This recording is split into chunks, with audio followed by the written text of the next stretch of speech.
All right, we're live. All right. So, y'all, tonight I'm tuning in from the St. Lawrence River here in New York.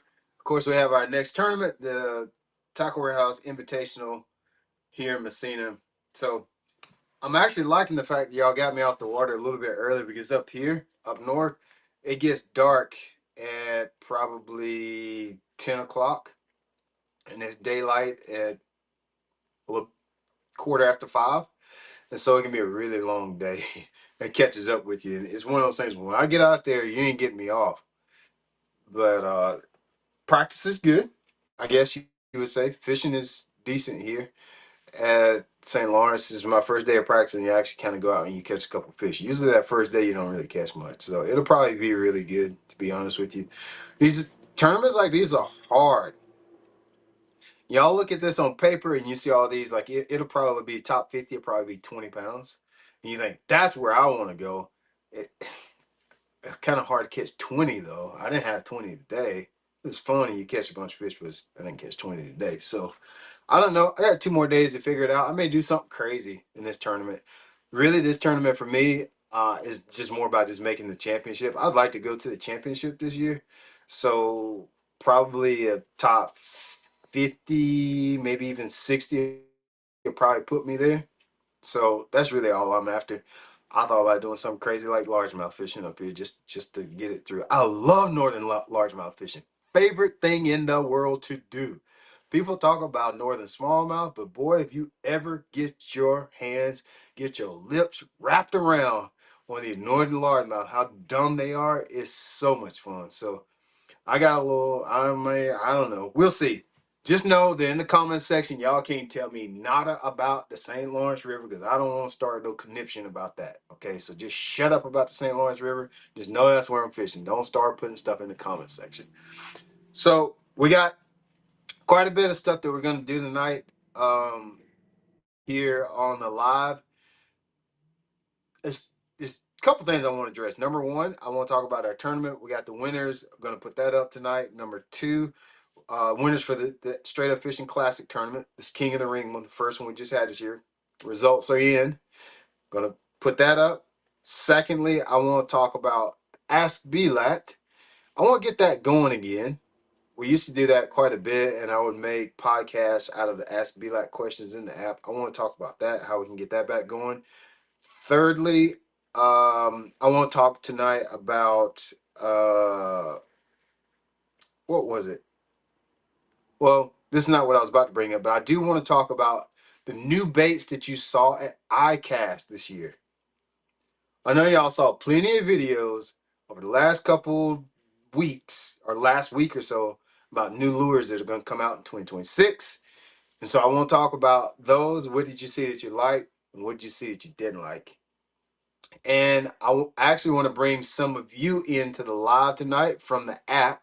So if you're watching from Facebook, if you're watching from YouTube, and you want to be a part of the show here, I want you to. We're taking people in from the Straight Up Fishing app. Okay.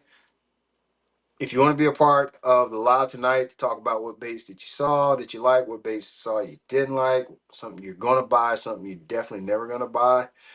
All you got to do is send us an email to Brian at sufschool.com.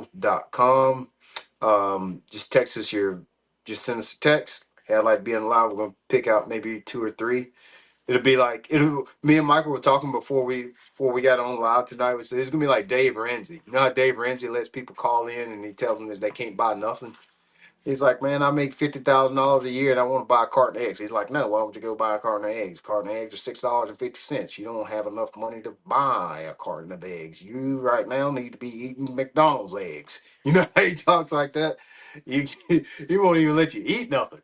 So we're gonna try that. Maybe it'll work good, maybe it won't. I don't know. It's up to you. If it works good, we'll do it more. I like the idea of that because it'd be like a surprise and to keep things spicy.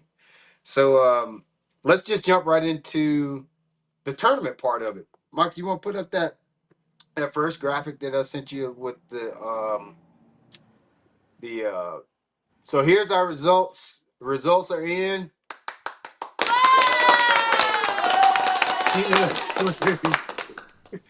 Oh gosh.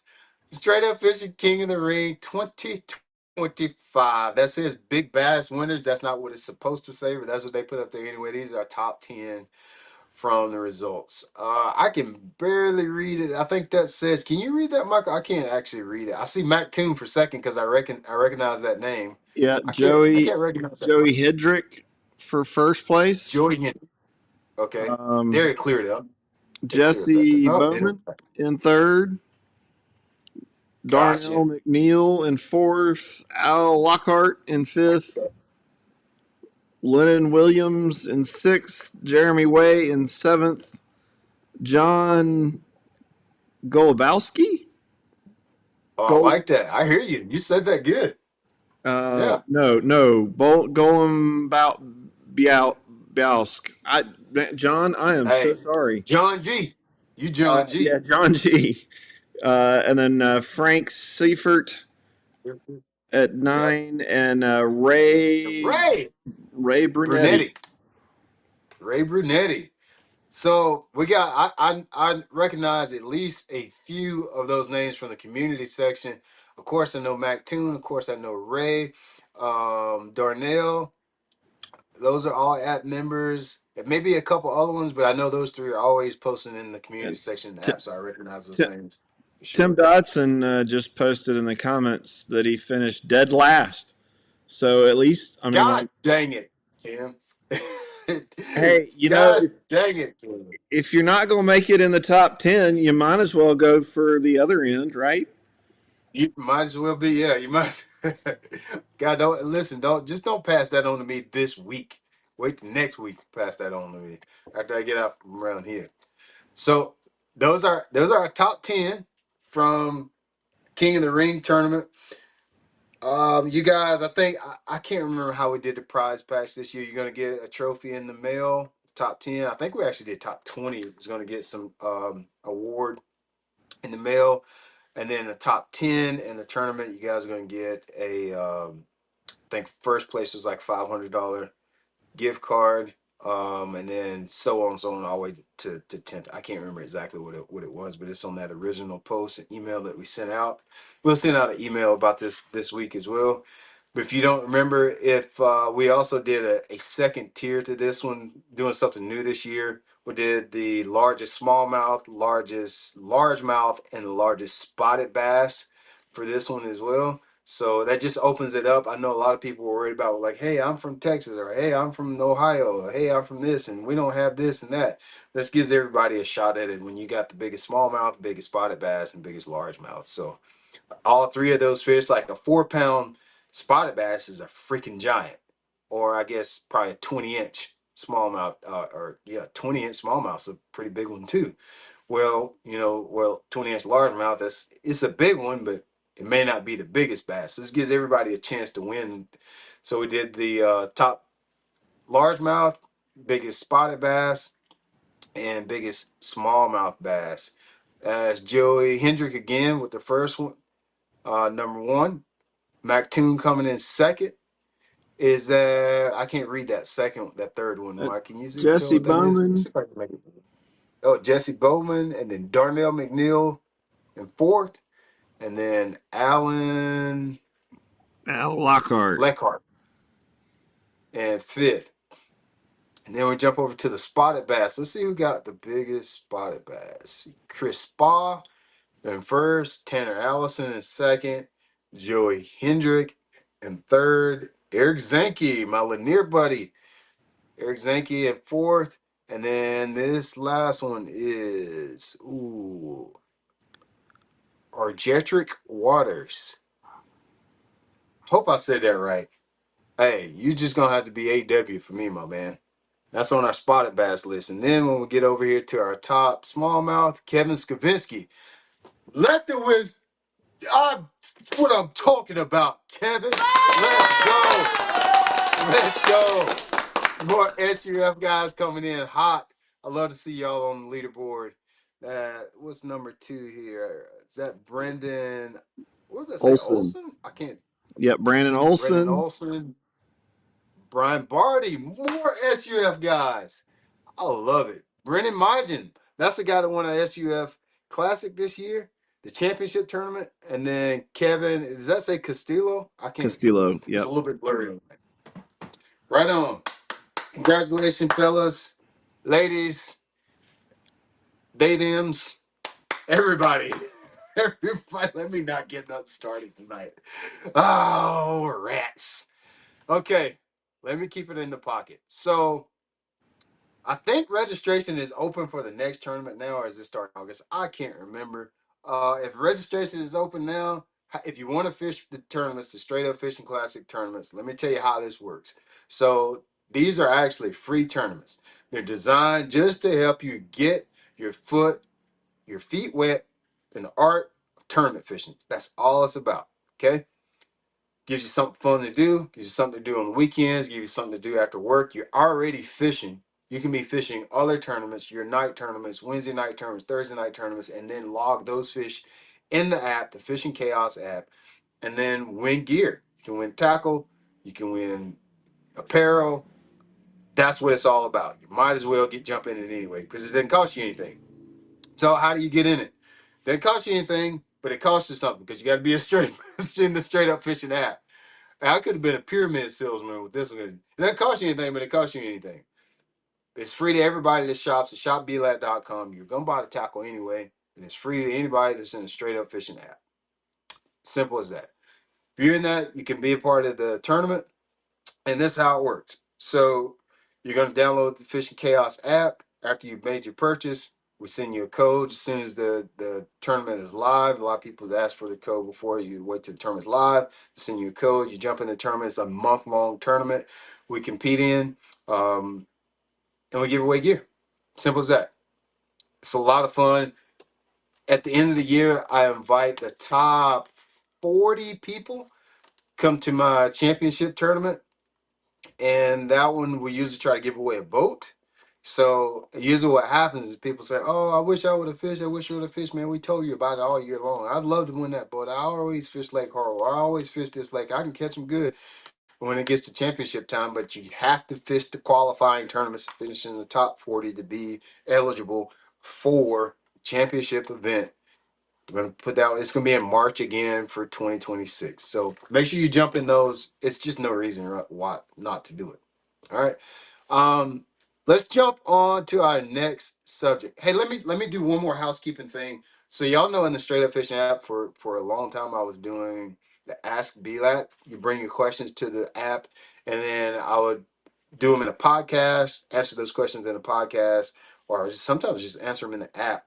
I kind of really haven't been on that as much as I have and been promoting it like I haven't, so we hadn't had that many questions. But I'd like to bring that back to the fold if we could. Because I think that was good for all of us. If you have a question, more than likely somebody else in the app has the same question. So I want to get that going more. So if you're watching on Facebook and you want to ask a question, you got something about a question about rigging, about rods, about boats, um, about how to cook the best meatloaf, how to change the oil in the Mercedes Benz, all of that, bring that to the app. And chances are, if I don't know it, somebody in the app knows it and they'll put it in the chat of what the best way to do, where to buy the best stuff, etc. So I want to bring that back. How do you submit questions to it? Go to the community section. You'll see a tab that says channels. On channels, go to Ask BLAT. On channels, go to Ask BLAT, type in your question, and I'll answer your question. Anything. It don't matter what it is. Bring it to the folks. Those are a lot of fun. It keeps things spicy. Okay. I want to talk about iCast now. Y'all know iCast. If you don't know, iCast is where they unveil a lot of the new lures, new gear, new boats, new kayaks, accessories for the upcoming year. A lot of times they launch those products at iCast. And so I want to talk about what you saw that you thought would be valuable, what you saw you have more questions about, what you saw that you thought was just downright ridiculous. That's what I want to talk about. I know there's a lot of things that were trending that I didn't realize were quite as big of a deal as they are. And I want to talk about that. If you want to join the conversation and you are in the Straight Up Fishing app, repeat that, as long as you're in the Straight Up Fishing app, send us an email at brian@sufschool.com. Brian@sufschool.com, not brain. Brian@sufschool.com. Send us an email. Love to bring you in on the live broadcast tonight and talk about what you saw that you liked, what you noticed, what you would like to buy, what you would absolutely never buy. Any of the above. I don't want to make this a bashing contest, okay? But if you just saw something you're like, man, come on, bro, that's ridiculous. I'd like to hear that. So I'll tell you what, some things that I noticed at ICAST that I didn't realize were quite as big of a deal as I thought they would be is the fuzzy dice deal. So y'all know I take people fishing here in the app, right? Last fall, I took Jaden Potter, app member, younger kid here in the app, and we were catching them deep. That's when we were doing the workshops on catching fish 30, 40, 50 foot deep using our electronics. If you remember, if you're not an app, you can still go back and watch those workshops from last fall. You could probably just type in deep water. You probably can just type in fishing electronics, etc. Those will pop up. But we talked about that, and Jaden bought a couple of those with him to Lake Russell to fish with me last fall. I saw this before. When you come up here to St. Lawrence, any of these smallmouth places up north, St. Lawrence, Champlain, Oneida, St. Clair. It's kind of been floating around a little bit up here for the last 2 or 3 years. The fuzzy dice deal. Haven't really hit the scene hard, but it's been floating around a little bit. Like you just hear people talking about it. And you see one on somebody's deck. You maybe see one pop up in the top 10 every once in a while, but it'd be somebody that's like sponsored by OSP or something. And I never really thought that much about it. Tell you a story. Take Jaden out, Jaden Potter. We're catching those fish. I'm mainly using a Z-Man drop kickers. Z-Man drop kickers is a little minnows bait, minnow style bait that you can use on a drop shot. It's not a knockoff, but it's a lot like all the other smallmouth goby style baits that you see on the market. It was the drop kickers. Okay. I'm catching them on that pop, pop, pop, pop. Jay, and we're catching so many that now you just start experimenting because you want to do something different.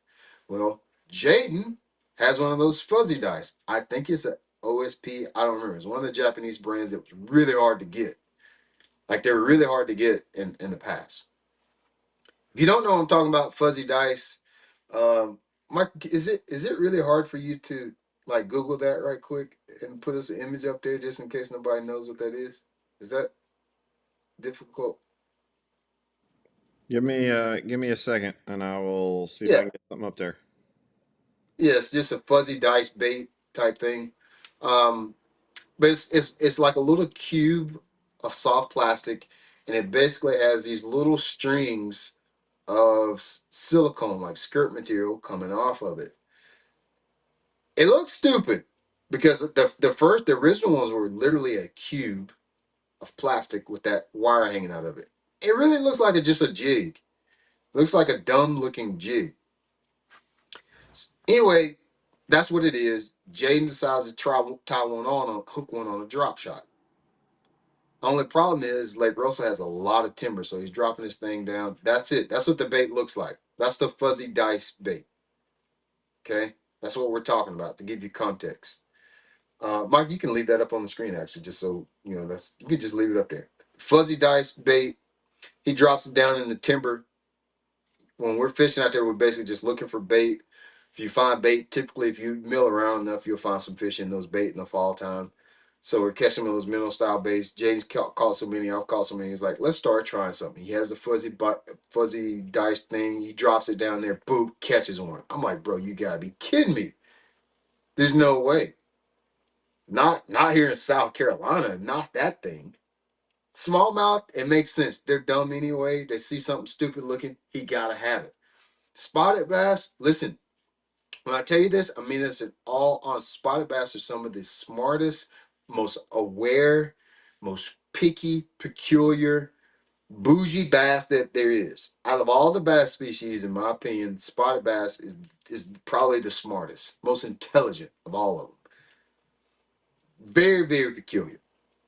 And so there's certain colors, there's certain profiles, certain shapes that they either like it or they don't, and it changes by day. I'm like, there's no way that they're gonna bite that, especially in the fall when they're primarily feeding on threadfin shad. He drops that dice down and then boop catches one. It ain't a big one, but it's just the fact of the matter. Like, bro, what's going on here? Why would you do that? Why would you bite it? We didn't think much about it. I think he broke one off because we're fishing in the timber. Tim Dotson went with me fishing too. He was the first. I think Tim Dotson was the first SUF member I took out fishing, if I'm not mistaken. Pretty sure Tim was. And I took out Tim. I took out Jaden. I took out Tom Spoljaric. I took out Nathan Sipes, Chris and Destiny, Tron. But Tron and I are friends anyway, so I fished with him a bunch already. Who else did I take out? Maybe there's a couple others. Need to take somebody else out, by the way. And anyway, I don't know why I went through everybody that's taken out, but he ties on this thing, breaks one off. We didn't really think much about it because they are expensive, and he had 3 or 4 of them. And he's like, oh, I won't do it again because in the timber. Anyway, we go out a second day. He ties on that stupid dice bait again and catches another one. Now you got my attention because I thought this was a gimmick. I thought the fuzzy dice deal was a gimmick. It felt about as much of a gimmick as the wacky rig felt when it first got popular in like the late 90s, early 2000s. I know this is a hard world to believe, but the wacky rig, I remember about 98, 99, people were throwing that, and they used to always throw it with like a bubble gum or methylate floating worm when it first got popular. I remember thinking, oh, this is so stupid. And then I started trying it, and I was like, oh, this actually can possibly work. And then it got to the point where you're using wacky rig just about every situation and everything. I call someone on it today.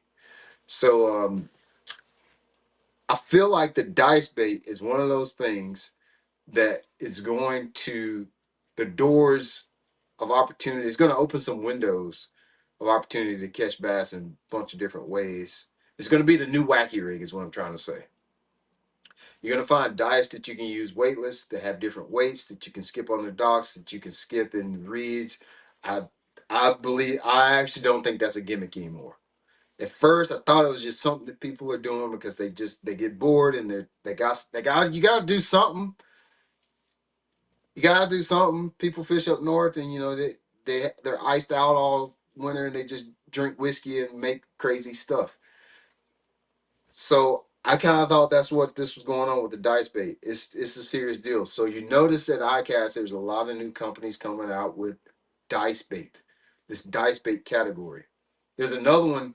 There's another category too. We can talk about that. Hopefully somebody's tuned in or send us an email. We might can bring them in. I think they call them poop bait category.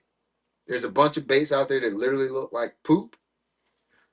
That's another category you want to keep your eye on. There's something to it. I actually may have a few on my boat. I should have brought a few in. But poop baits and dice bait, they're not gimmicks. Not gimmicks. They actually work. I think this is something you're going to see is going to start to play more and more in our tournaments, and they could work in ponds. I can see this being a pretty versatile lure. You can put a sinker on and get it at 40 foot. You can throw it weightless and skip it around in a foot and a half or two around docks and timber and laydowns and all the things that you would do around the shoreline. So keep your eye on the dice bait category. That's something that I noticed is trending, and I want to tell you that it's not fake. This is very serious, and it works. It catches fish. It's worth buying, is what I'm trying to say. A couple companies that I noticed making one. Z-Man has one. I think they basically took the TRD and threw some tentacles on it. I don't have one yet. I do have the new llama tubes that we have at Z-Man, which is basically it's a lot like our what's the bait that we have? Not TRD tubes. We got I think we did have a TRD tubes. Ticklers. TRD ticklers. We got the new Llama tubes, which is a miniature, like 2.5-inch tube, but they have a tube hook that goes with it too. I may use it a little bit while I'm here at St. Lawrence. So those are two new baits that I noticed from Z-Man. We have a dice bait, and we have a new tube to go with that as well. But check out those poop baits too. Mike, can you Google that one? Pull us an image of that one up. The poop bait category.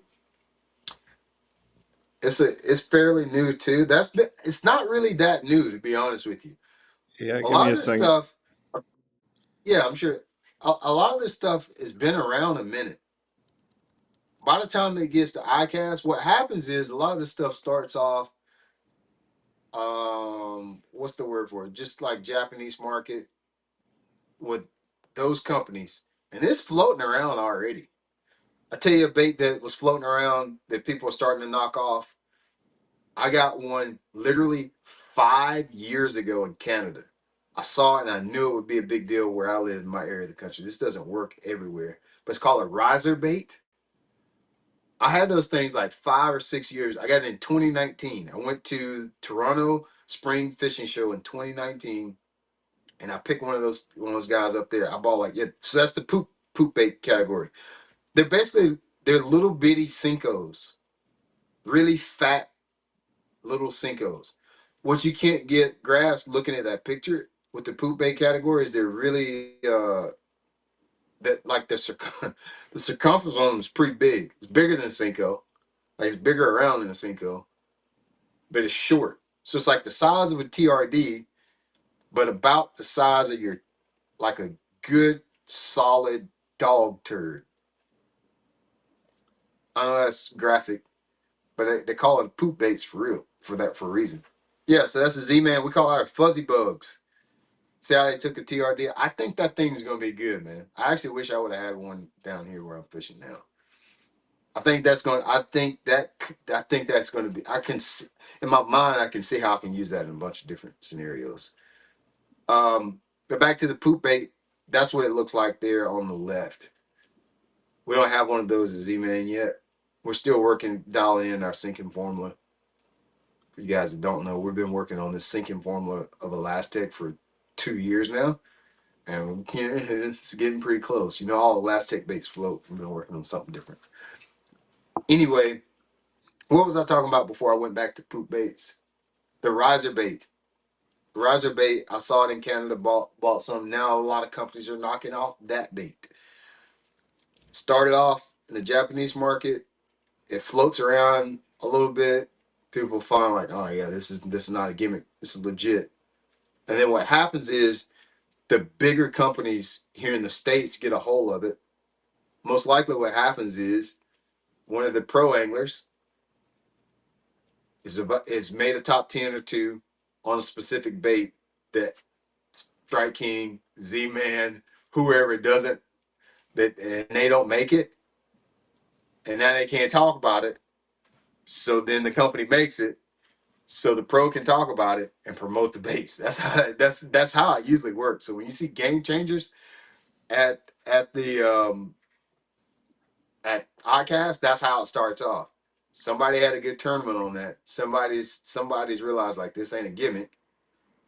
They yap back, hey, Z-Man, hey, Strike King, hey, Yamamoto, hey, whoever.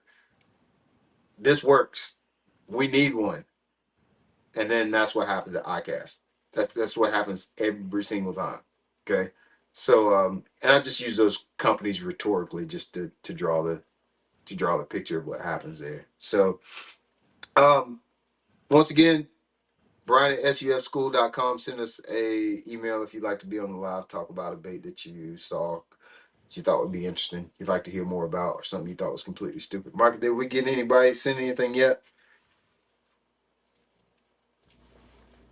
I No. haven't seen anything yet. Perfect. How about the Uh, chat? I'm on my phone this time, so I hadn't been able to check the chat this time. okay, Ray Brunetti, I just got your email. Let me Oh, shoot you a link Yeah, he'll shoot you a link whenever you get him lined up. We'll pull him in. I'll just keep chatting about that. Um, what else do we see at ICAST this year that I don't remember seeing anything? I saw a lot of glide baits. Everybody's on the glide train right now. I mean, everybody's on the glide train.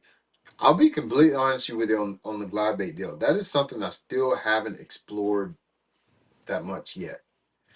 I see how it would fit into the style of fishing that I do, but I just haven't broke down to really get into the glide bait category just yet. So I noticed Z-Man, we have a couple new, not necessarily glide baits, but really big swim baits, line through style swim baits that were brought out. The swag is one. I've had that one for 2 years now. It's pretty doggone good. It's pretty. It's actually really good. Of course, it's Elastec. One of the problems that you always had, let's just say if you use the Mag Draft or any other, I'll call them inferior plastic swim baits, is you get there's a shelf life on them. But since this new swag is going to be Elastec, it's going to last a long time. It's really soft. You can cast and skip it really good. It looks good. We got good colors. It's one thing we've been working on. Z-Man is improving our colors, so I'm pretty excited about that because it's going to motivate me to try to figure out how to incorporate that more into my fishing. So that was not a glide bait, but I noticed that every company that's a hard bait now is starting to try to capitalize on the glide market. I see a lot of people talk about it, but I never really see anybody catch anything on it. Anybody fishing the SUF tournament this year? Did anybody catch them on a glide? I know Mac loves them. Mac did a whole roundtable on glides as of recently, so I'd be curious to know if anybody. I'm so hungry, y'all, so I'm about to eat a cookie. I mean, like I am starving right now. I'd be curious to know if anybody has caught him in the tournament on a glide. Ready, I got Michael? Ray ready whenever you are. Bring on Greg. So if you're in the app, send us an email at brian@sufschool.com. We'll bring you into the live. Ray, how are you doing, my man? I'm doing great. How about you guys? I'm doing good, man. So tell us about it. What did you see from iCast that you liked? What did you see from iCast you thought was really ridiculous? We'll leave the ridiculous to the end. Um, Leave it to the end, then. That's cool. yeah, I did see a lot. This year it seemed to be all about the bling, like any year. But what really noticed stood out to me was I saw things like they're putting blades on everything, which is a cool thing. Like blade on a buzz bait, extra noise. You don't have to tune them to make them squeak and squeal. Lot of different sizes of different established baits. Um, a lot of really, I mean, impressive looking what I consider prints on even glide Yeah, baits and even the minnows. They just look so lifelike. Um, I'll tell you what, Kayak Nation is blown up. Yak Attack has got so much new stuff. I've darn near filled up my camera with the stuff. But from a yeah, tackle perspective, also, I noticed a lot of new scents, scented baits, and the established companies who have different scents. Um, they're making new ones, different ones, aside from the typical, the garlic and everything else like that. yeah, Um, it looks like it looks like more than a moneymaker. They're actually taking some credence into what I'm assuming the pros are using and bringing that to the public. But when you talk about the scents that you notice? Scents, tweaks to existing old school baits, Yeah, just kind of across the board. It seemed on the surface it looked pretty superficial, but when you start digging into it, it seemed like it had a lot of credence to it. On a lot of stuff that's when you stop and think about it, it takes a lot of common sense. Like, yeah, I could see where that would work. yeah. The first one you mentioned was adding a lot of blades to everything. I noticed that too. Yeah, I'll be honest with you. That's one that I don't really have a lot of luck with. Is taking things and putting a blade on them. Um, I most of the things that blades work really good on, I feel like are already established. Like with Z-Man, we got this little thing. I forget what we call TRD spins. We got a little blade that you can put it in any type of plastic, just about. You can put it in TRD. You can put it on a swim bait. You can make literally any kind of bait a underspin, for the most part. And I've had some really good luck with it in ponds, like taking this little blade and spinning it, put it in the back of a TRD. I brought it to the lake several times. At first, I thought I was like, "This is gonna be really good on the lake," because I could take it like when fishing in the fall or feeding on really small shad. I can take these little spinners, put them in the back, and it look just like a little small shad. I hadn't really been able to translate that to bites yet. But you can put that thing on just about anything. Blades on crankbaits, I've tried that. Blades on buzz baits, tried that. Don't work. Blades on this, blades on that. It looks really cool in your hand. I haven't got it to work for me just yet. Doesn't mean it doesn't work. I haven't found that lane in my fishing for it to work yet. Yeah, I'm seeing the same thing. I've been training myself on the Harris chain up here, and it's hard not to go back to what we know, especially when I'm Yeah, training myself. I want to baseline it, but a lot of the new stuff, and a lot of it's, I was expecting, we see this, when's it available? Oh, it's available now, or available the end of the month. So yeah, I'm really looking forward to trying some of this stuff. yeah. So that's hard too. I know a lot of times we'll unveil something at ICAST, and then it may not be available literally until like Q1 of 26. A lot of times, Right. it can be a long time. Believe it or not, I've seen stuff that we've done with companies where you saw it at ICAST, and we literally just shot whatever video that you're seeing at ICAST the week before. Sometimes it's a rush. A lot of that has to do with the back and forth with Europe or Asia. You're trying to send it back and forth from China to get prototypes, and it's a long process. It's not quite as quick as you might think to get a product into production. Years Yeah. takes years, almost always. About the scents though, did you see who has some new scents out? Um, Bait Pop had a couple. Yeah, Bait Fuel had different. They've got a new gel. That's I was talking to them. It's meant to be a hybrid between the liquid, for lack of a better term, and what I consider the chapstick, the wax. Um, yeah. the guy was explaining to me that the wax is actually more concentrated, but Uh, they actually have this gel. And I was talking to him. I said, "Well, I use the wax, and I have a natural problem with the heat down here because it will melt in my pocket." Um, right. and they wanted me to put it in a cooler. I'm like, yeah, I'm not reaching in a cooler for anything other than the water. Come on. But the Not gel looked like it would realistically. be interesting to use on. Yeah, it would be interesting to use that on a hard bait. That's coming out the end of this month. What's the Yeah, the chartreuse garlic? You always dip the stuff in for smallies. It's been it's a around bunch of them. forever. Yeah, Dip and die, and then you got the other one. What's the other one I have in my boat now? I don't even know. It's dip and die, and then there's another one. You probably JJ's, that one. no, It's JJ's uh, Magic. I I want to say dip and die. I've got the card over here somewhere. They're coming out with a lot of new scents, and even if it makes any sense, no pun intended, zero scents. What does that mean? Oh, That's but it's one. dye, but no scent. Is Well, is is it, it dye with no yeah, scent in it? Okay, yeah, that's well, fair. yeah, yeah. Well, I mean, that's Yeah. that's really no different than the You paint, took it like the blade paints and everything. die safe. I, I Yeah, don't no, I it's don't it's it's know. probably the first one. Like the one that they have pins too. You see them in like Academy and Bass Pro. It's probably the one we all get. I can't think of it either. I don't know. I can see it clear as day. I just can't think of what the name of it is. Yeah. I Well, if you drop so it in your tell me, boat or your have you? vehicle, you'll remember it. It stinks. Yeah, yeah. Or at 11 o'clock tonight, probably. Do you use much scent, Ray? You do. I do. I do. Whether it's a controlled environment or not, sometimes it's tough. It might be up here. Who knows? But Yeah. I've had mixed reactions on it. I've had friends of mine use it and try to do empirical testing. You can't do that with fish. We know that. But Yeah. Yeah. I do. I do.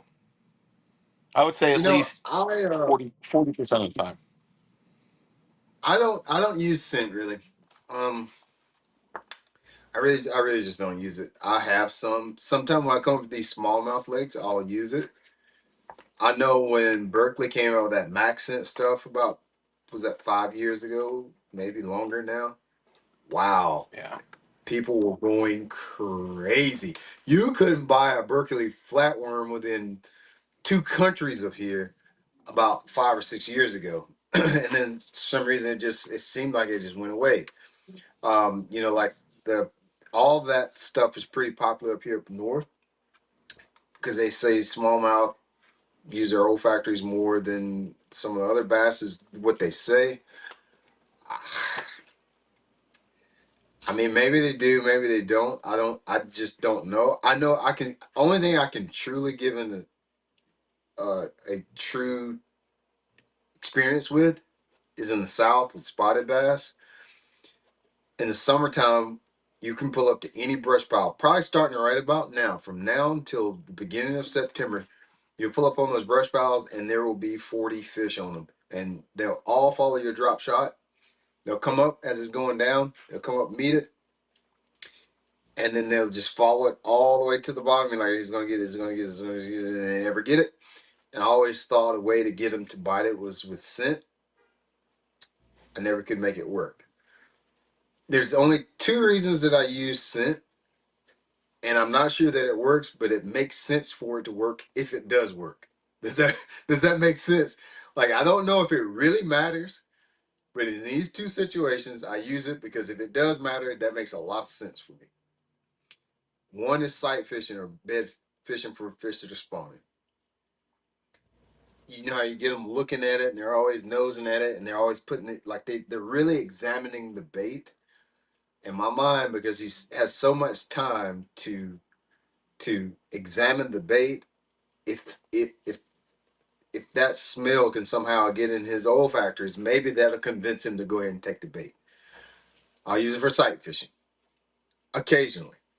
Okay, and I've used bait fuel. That's the one that has no. We can't smell it, but they say it. They say the bass smell it. That's a pretty good. That's a great marketing plan. Don't know if that's true or not. And then I use like the old stuff. I use Bang or the dye that we're talking about that smells like garlic. That I can't think of the name of. I use Yeah. those too. I I always looked at it as in the salt, we use it. It started with chumming Mm-hmm. and with plastics, especially for snook, we use it. Seems to work. Yeah. So I think of it from that aspect. And I actually do have I peacock down here. I'm lucky enough to play with these things a lot, as you know. Um, peacock, I have noticed a big difference in them, very big difference in them because they get the tourists throwing the real stuff at them all the time. So we have to do something different. But peacock and snook, I've noticed a big difference when obviously they're different scents. The bait fuel stuff, I did find out talking to the guy because we're not supposed to smell it, and I thought it was pheromones, and he told me they were not pheromones, but some I know the word, Something it's else. gone, old, Yeah. but amino acids. That's what it is, amino acids. And Oh. so I told him a quick story. I got some stuff direct from them, actually through their Amazon distributor, that was brown and actually smelled like the old Berkeley stuff. And I called them up and said, "Did you change the formula?" And they said, "No, it just went rancid." Well, the guys told me, "No, it's actually still good. It just becomes more liquidy." It's like, Oh. okay, and And this I is which one? validated my This is bait fuel? bait This is bait bait fuel. fuel? Yeah, it went. Yep, and they mentioned that the packaging. 'Cause I have different bottles. Ones are clear white. We can't smell it. Feels like just lotion, for lack of a better example. And then when it goes Yeah. rancid, in sunlight or heat, it'll turn brown and smell funky. And I Okay. thought it was So bad. I've got a bunch of it. What did he say? What amino acids do to the fish? Did he say anything like what's the deal there?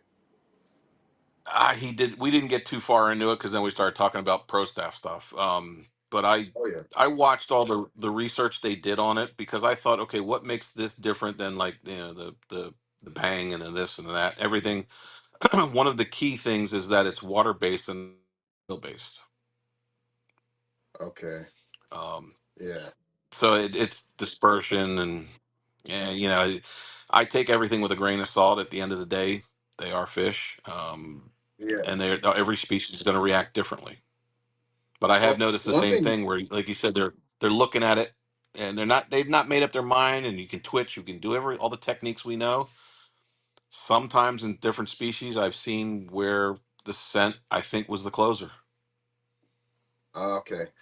So I wanna put a pin in something you talked about there. You said you use it in saltwater a lot.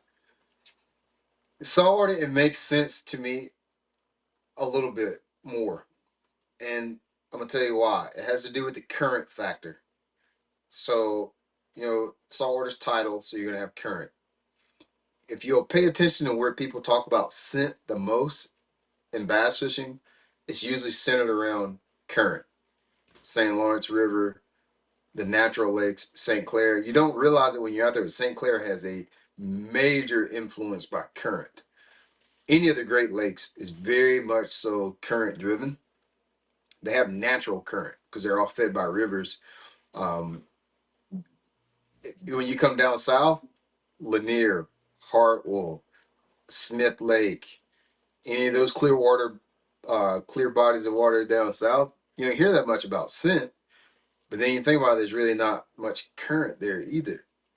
So I think there's something about the current potentially carrying that scent to the fish. There might be a thing. So anytime there's current, I feel like you might need to think about scent. Just add it just in case. Just in case. I feel like that makes a difference. That was my second scenario when I like to try to use scent if I can. Ironically, I didn't bring any with me this week. I probably should have though. Soak my baits in them. Yeah. Well, I align with that because the biggest impact I've seen are we're pretty much not in still waters, but I've seen them in the canals, which have a current, and we've Yeah, seen a big turnaround up in the Delaware River for smallies, where we're yeah, basically just blasting that area and finding results. yeah. Do you soak your baits or let them, like let them bake in the scent, or you put it on it and let it go? Yeah, I try to let them marinate overnight. Mhm. Um, I the as far as the hard baits, um, I've video footage where I just blast the what I call the chapstick, the waxy stuff on there, and Yeah, we were fishing. Actually, we were fishing for smallies. I was throwing a jerk bait. Imagine that. And yeah, nothing, nothing, nothing. I pulled, and for a good. So I've got a 20-minute rule. I pulled after 20 minutes. I made a change. Put that stuff on there. Whammo! I'm like, really? It couldn't be that, but maybe something. timing and everything. Maybe. But yeah, I like I said, I Yeah. have seen a difference. But yes, I will marinate them. And I did ask the guy, and he gave me a really good idea. I said I always wondered how long this stuff lasts on the bait itself after you throw it because it's not empirical. And he said, throw a little Right. glitter or something in there, and you'll see for yourself. Okay, that makes Uh, sense. I'll take a look at it. Yeah, yeah, that's a it's great something so idea. simple you don't think of. Right, Yeah, that's a great but idea. If the yeah, glitter's gone, then the scent is not there probably. Yeah, that's a great yeah, idea. and quite I do that with the bait quite fuels honestly, too. yeah, I've never tried it on Elastec because I know Elastec and anything will make it melt. So I No, it don't will. know if it'll make. Bait fuel is fine. Yeah, bait Oh, fuel is okay. fine on elastic. Yeah, it's fine. I've used it on it a bunch. Most most most scents in and of themselves are fine. That what's reacting with Elastec is the plasticizers, whatever that is. I don't know what it is, but the plasticizers. That's the verbiage that they use with me. So, but I've used bait fuel with it. It makes the plastic really soft though. Like if you, I like to set mine. a very long time. So like if I was, I didn't think I was going to catch any fish on soft plastics here in St. Lawrence. Believe it or not, I usually catch my crankbait here. So I didn't really worry about it. But if I thought that I was going to be doing the dragon poo thing in the middle of the lake, I would have started soaking my baits a couple weeks ago. They get really soft, almost to the point where it starts to feel like traditional plastic, where they tear a lot. It elastic absorbs scent very well. Oh, cool to know. Yeah, because Yeah. I've had bags where I've forgotten. We'll just say the heavily salted ones, and we all know the name. Mhm. They get beat up from one or two bites anyway. But if Right. you leave them in there too long, that's why I never use a whole package. I'll just take some out, put them in a Ziploc, and let it marinate. But if I forget about it, yeah, you Yeah. mush. Yeah. So did you see the one of the Japanese anglers from the Elite series? He has those. He has that powder that he's putting on the base, and he has little containers where he lets them bake for like sometimes years. Yeah, I saw that Wow. probably 6 months ago to a year, and that was when so I started playing around heavily with scents and it's like wow, like he actually labels them like you do dry aging a steak. Yes, like a steak or a wine or something.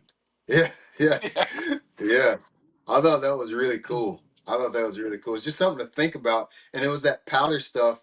I heard it wouldn't tell anybody what it was, but people were trying to figure out what it is. But it was like food grade material too. So I think that's why nobody's knocked that off yet, because you'd have to have some type of FDA approval to be able to resell it.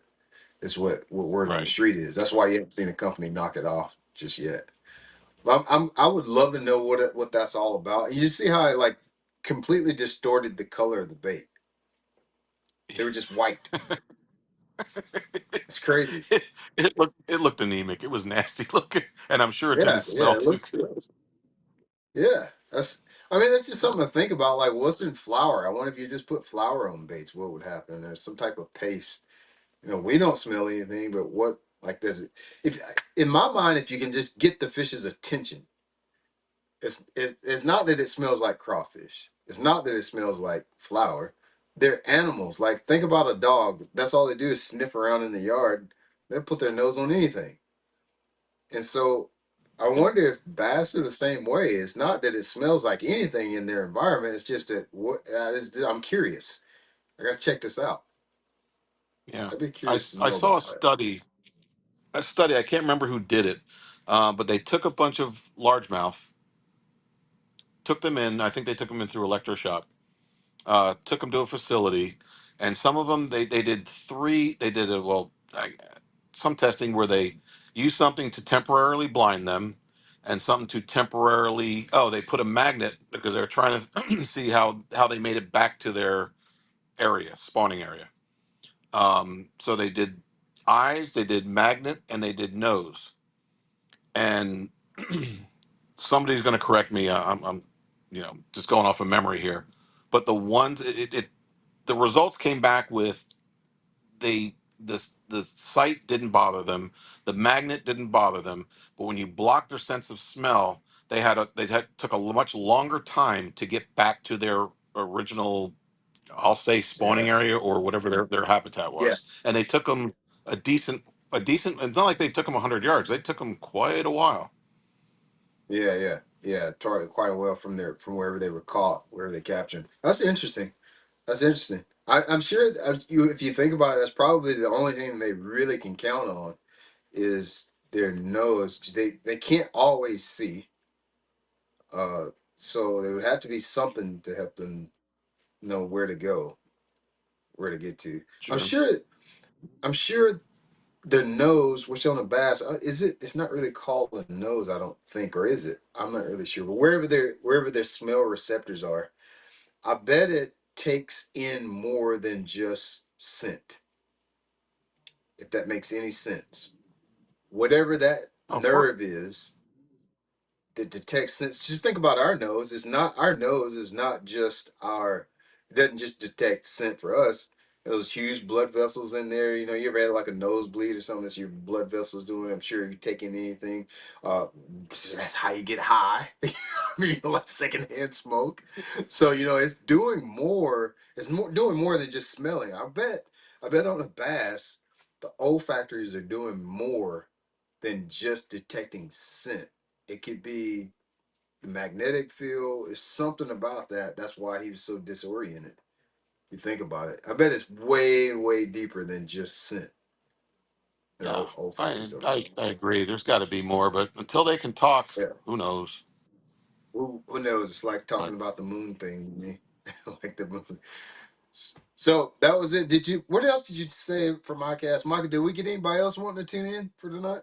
I'd love to take 2 or 3 if we got at least 2 more if we got time. I don't know what it's probably pushing time. Let me see what time we got here. I I don't have know. any new emails coming in. No, you. No. Um, Some chatty would chats you? going So we. on, but Yeah. So we got. So we had new scents, lots of blades. Did you see anything else? I actually never got to walk around on the show floor this year. I had to do my meetings and I got right back so I could get here. I didn't really. Yeah, Let's see what the dice baits. the new product. Yeah, that new product area had a bunch of silly stuff. I mean, eh, you talk about the ridiculous stuff. Yeah, suction cups to make Yeah. your fillet board not move. Hello. Oh, really? Okay. Um, yeah. Okay. So how did They, that work though? Hey, that would actually get my attention a little bit because I do have that like slide my. I have like just a piece of uh plywood. It's like probably 10 inches wide, maybe 5 foot long, so I can like just keep. It's like a little conveyor belt of cleaning fish, and it does fall yeah. off quite a bit. But then I think about where I put it. I don't think it was suction cupped to anything though. An, an old kitchen trick is to take a wet paper towel and put it underneath it. Really? Wait a minute. No, so, hold on. So say that again. How does that work? Tell me more. Say more. I don't know. I saw it on Gordon Ramsay and it works. So you put a wet paper towel under your board so it doesn't move. So basically, a cutting board. If you do that with a cutting board, the cutting board doesn't move. I didn't Yep. know that. I Yeah. did not know that. Oh, speaking of some ridiculous stuff, the I don't know, they had a name for it. The lures you don't use that are giant. They were basically like artwork. They had some name for it. Vanity lures or something like that. I mean, this thing Yeah, was 2 foot long. Really, who needs that? And people were interested in this. yeah, yeah, yeah. Okay, They're just giant but lures. That's all. yeah, that was there's giant lures. I saw a lot of goofy stuff, but Yeah, overall, it was interesting. I can't say I see where the market's going.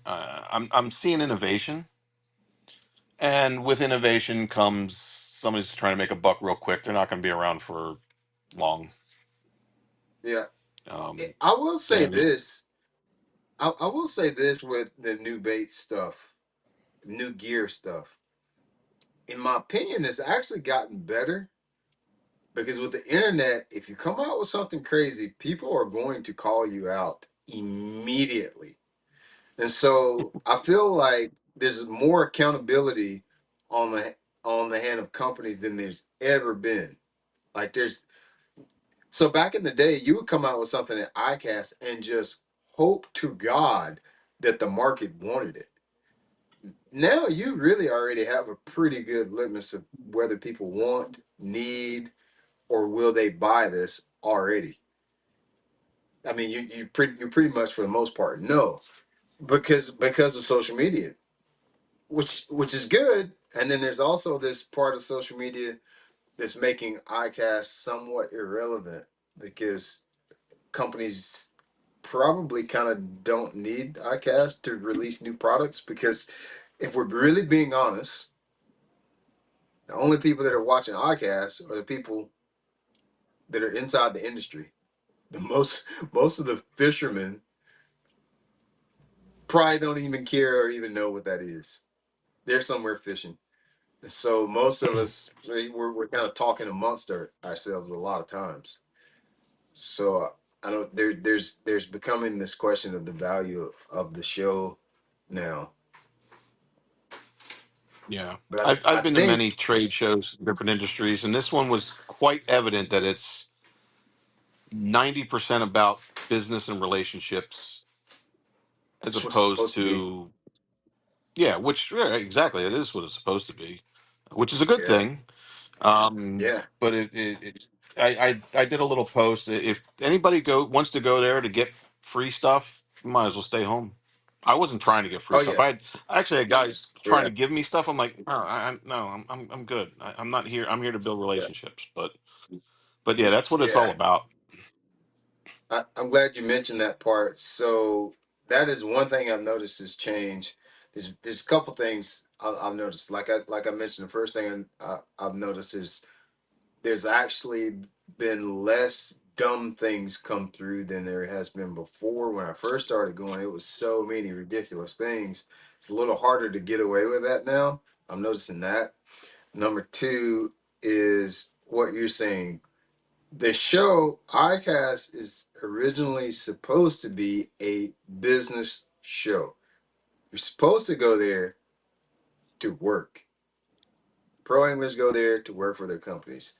Um, the companies go there to take orders from dealers and release new product, to write stories about new products, create content around new products. What I have noticed is a shift of it being more of an influencer show and it's almost like a red carpet for bass fishing is what it's turning into. Whether you think that's good, whether you think that's bad, that's none of my business, but I'm noticing that's what it's turning into. Now, in my opinion, sometimes it's irritating because you're like, dude, I didn't come here to take pictures. I came here to see if I can get some more money for next year. Is what I came here to do. I came here to make offers to companies, and then I didn't come to take pictures. Like I didn't come to do that. That is a bad take. Somebody can clip that and make it into whatever they want to. But I'm just being. That's what it's supposed to be. If I wanted to take pictures, I go to the Bassmaster Classic. Bassmaster Classic, where you go, as in what you just said, to go get free baits, they get free flyers and things, and people are starting to know that a lot of companies are starting to release new products at Bassmaster Classic instead of ICAST, because the two are kind of competing for eyeballs. I wouldn't even say competing for eyeballs, but the Classic gets more eyeballs for a lot of reasons. It is a consumer show. And you can buy it just right there. You don't buy anything at ICAST. Nothing is for sale at that show. Zero. Which is a huge object of contention because the booths and everything are very expensive, yet um, the companies can't make any money back. It's hard to justify the investment. But I do notice it is turning into more of a red carpet event for bass fishing. I think we should just double down on it, probably. It's not a bad idea. But it's not supposed to be open to the public. It's supposed to be open to industry people to do deals, buy product, release new product, and promote Like new things that are coming to the market. like you said though, that sorry to hop in, but that whole process is no longer necessary. Well, I mean, you No got longer the necessary. content creation. Nobody's got to plan TV shows and all that kind of stuff. You go out and make videos, and bam, you're Yep. done. We could have an iCast within a straight up fishing app right now if we wanted to. It's actually not a bad idea. And the more I think about it, we probably should do something like that. We're kind of doing it now, but like do something a little bit more, just a little bit more formal. That may not be a bad idea. But So, yeah, any company can release any product at any time nowadays. You don't need a writer. You don't need a network to release your product or to tell the market about it. We can tell millions of people with a post and influencers now. And so can I the ask, way the direction is going is not bad. It's just different. Ray? Are you a kayak guy? I am not. I'm afraid of alligators, and kayak's a Gotcha. little too close. I But did you guys lay eyes on that Garmin pedal, the Garmin setup for I So money good. I the did, and I actually got authorization to take pictures, talk about it. Actually, a lot of stuff from Yak Attack.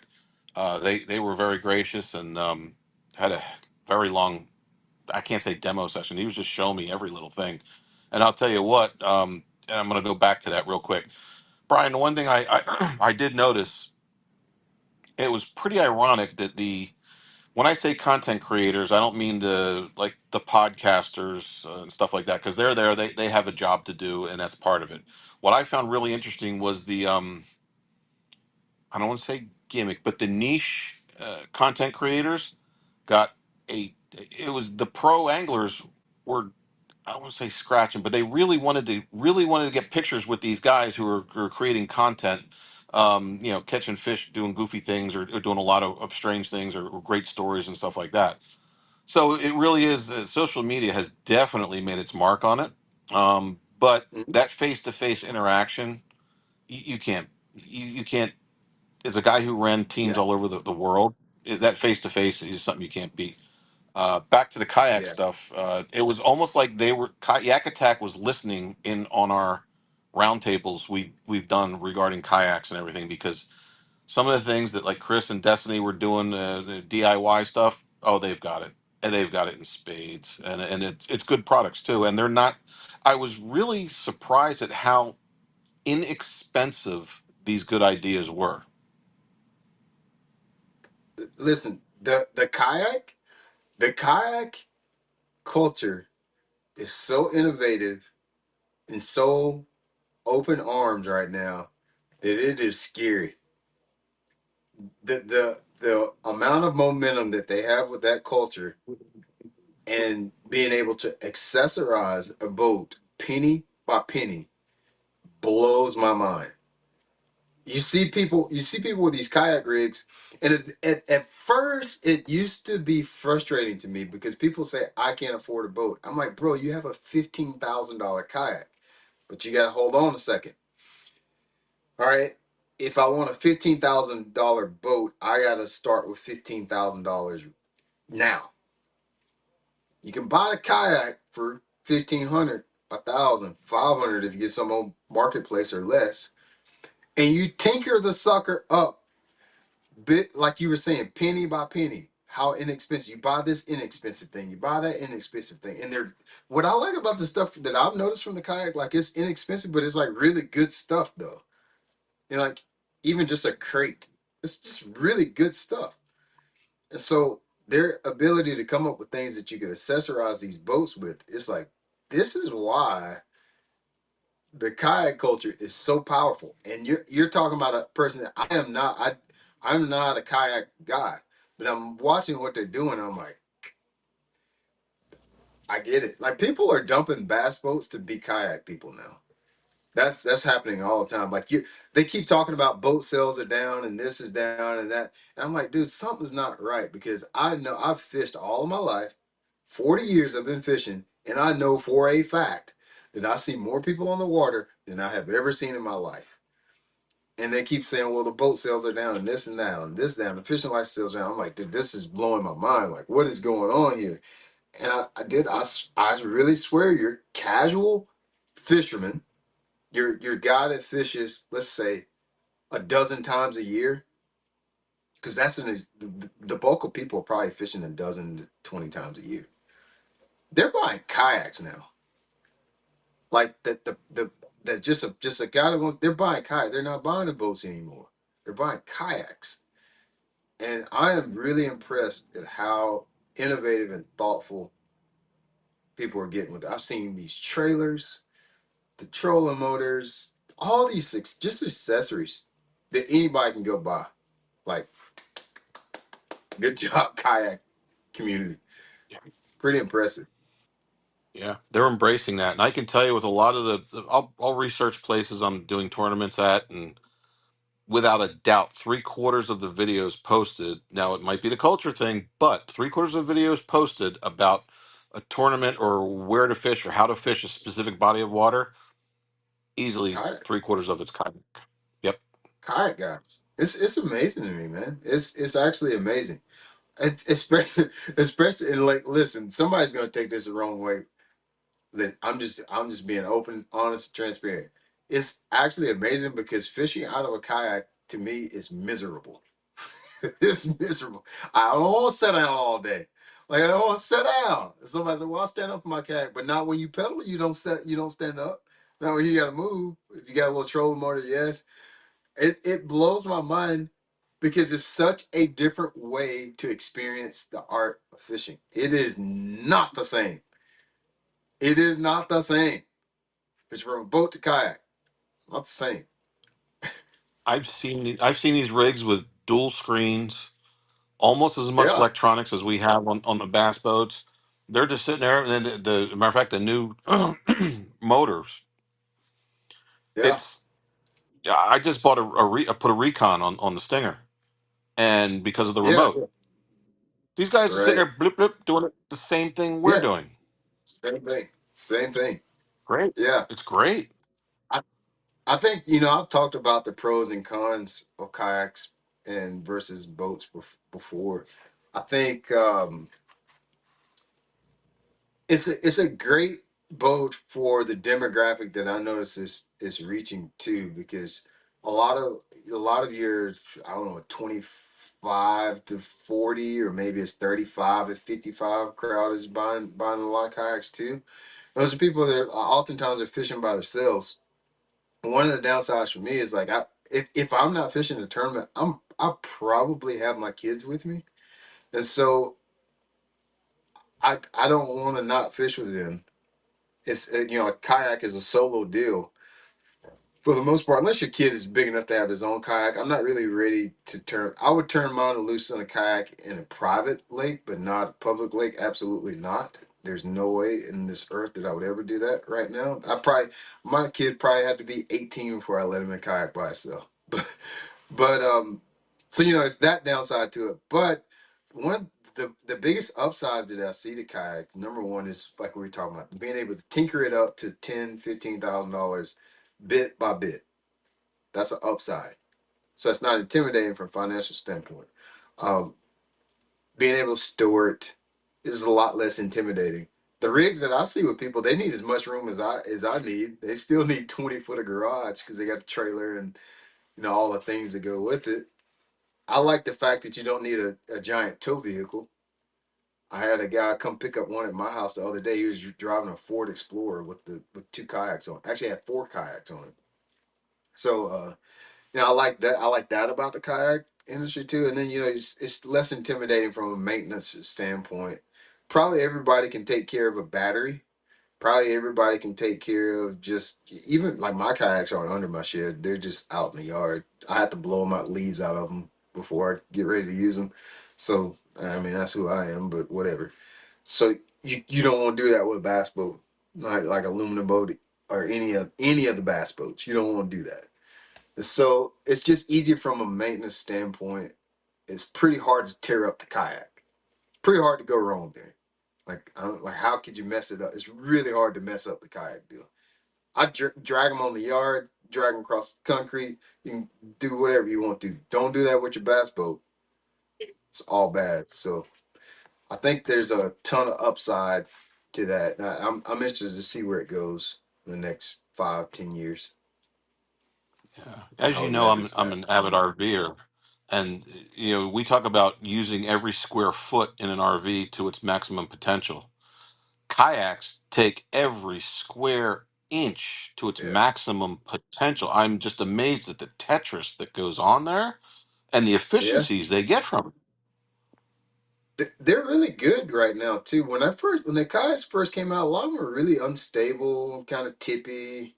Pretty much, it wasn't if you were going to flip them over, but when. But they're really good. They really are more stable than ever before. I think a lot of good options out there too. A lot of options. You gave me an idea when we were sitting there talking, and I lost it. I kept talking, and I lost what the idea was. It was something we were talking about. Um, I don't know, but we may listen. We may revisit this maybe like new product showcase in the app somehow. I think that could be good. Sure. I don't know what that looks like and how we'll do it, but we may revisit that here very soon. I think that could be something we could have to look forward to very, very soon. Yeah. Um, I'm what else horrible with should I'm horrible with remembering names, but I remember products. Go figure. yeah, yeah, it's something we could do. I believe it's something we could do here virtually. I'm not sure what that looks like. Maybe we could take a month and almost like do a Zoom call and let companies present their base to us. Show us their new stuff for 26. You know, and like, Yeah. what do y'all think about that? Let us know in the chat if they're in the chat. What, how could we format our straight up fishing iCast like new product showcase? Would it be like a Zoom and we invite people to come in and talk about our stuff? Maybe they'll send us a couple baits or so. Um, be curious to see how we could facilitate something like that. Right. Michael, Well, what's the let's chat face it. doing? We have a captive audience and a very professional organization. I mean, we take this seriously. Yeah, So it would be I'd see a lot of value and possible ROI for anybody who wants to show us some stuff to try. yeah. I see, and that's where I'm thinking. As long as it's valuable and something y'all are interested in, I think there's a way to do it. Might be, you know what? It'd probably be just we do it in conjunction with our annual fishing retreat, that type of deal. Do it in conjunction. We kind of started Kicking doing around. it a Let me know how I little can bit. help. Yeah, absolutely. Because you think about what that's what we could do. Like take one of the days of the retreat and have a new product showcase. I think that's the move. That's what it was. So Ray, that's what it was that you mentioned, and then I kept talking and I didn't revisit it. Okay, you mentioned there's nothing that replaces the in-person meeting.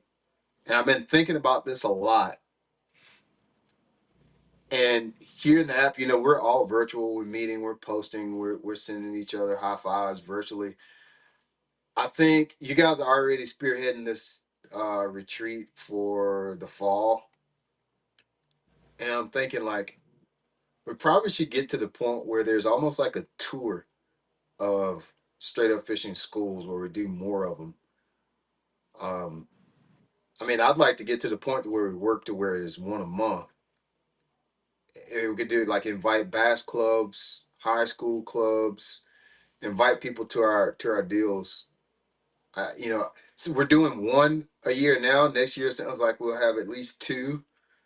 Maybe if the goal is three for next year, and then the next year we'll work on four. But like work up to where we're doing at least one in person school a month.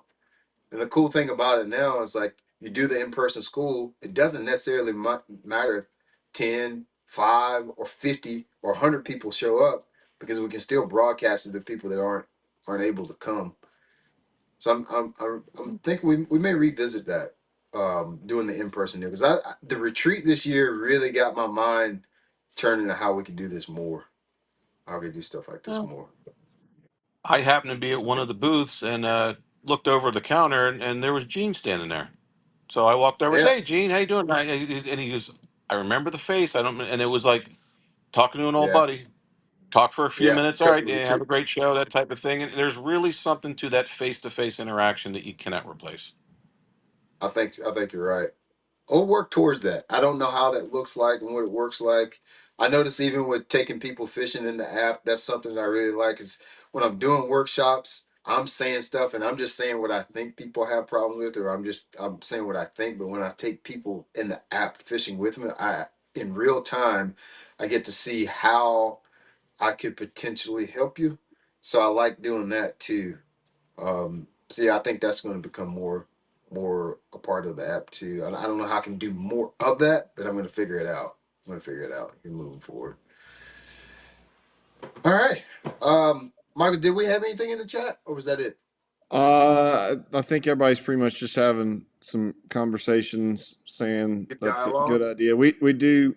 Mac brought up because there were some questions about how many kayak anglers we've got. We probably could just Mostly. post a poll Yeah. I bet. in the community section, and If somebody wants to Every go bit over of there and do like that right now, that'd be good. do which part that we talked about? Just go over to the community section and Oh yeah, just yeah, just say, hey, do you fish yeah, boat, bank, or kayak? yeah. You can do that now.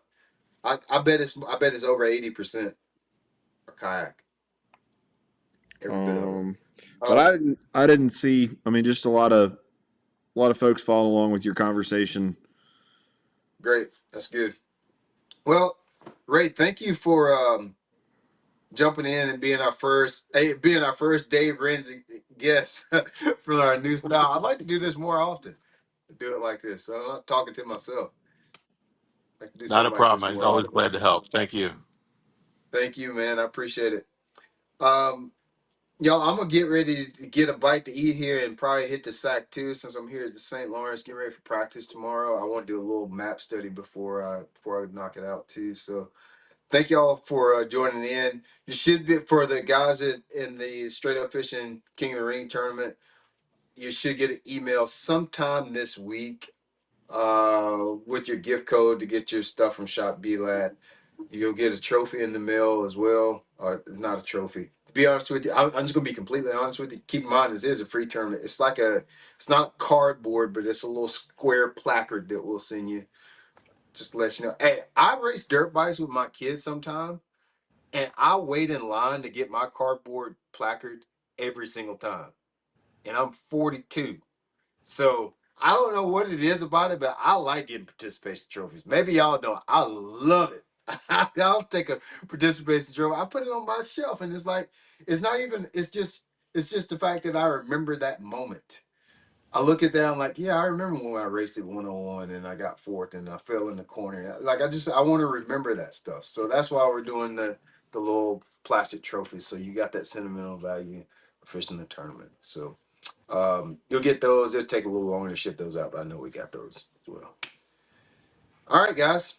Thank you, Ray. Probably next live is Thursday roundtable. Probably. I'm gonna try to hit it hard practicing these next couple days. So I probably need to focus a little bit here. Yeah, that's it. I appreciate it. Signing off. Thank you, Michael. Thank Yeah, you, man. Ray. Y'all have a good rest of your night, man. See Right y'all. on. No. Yes, sir.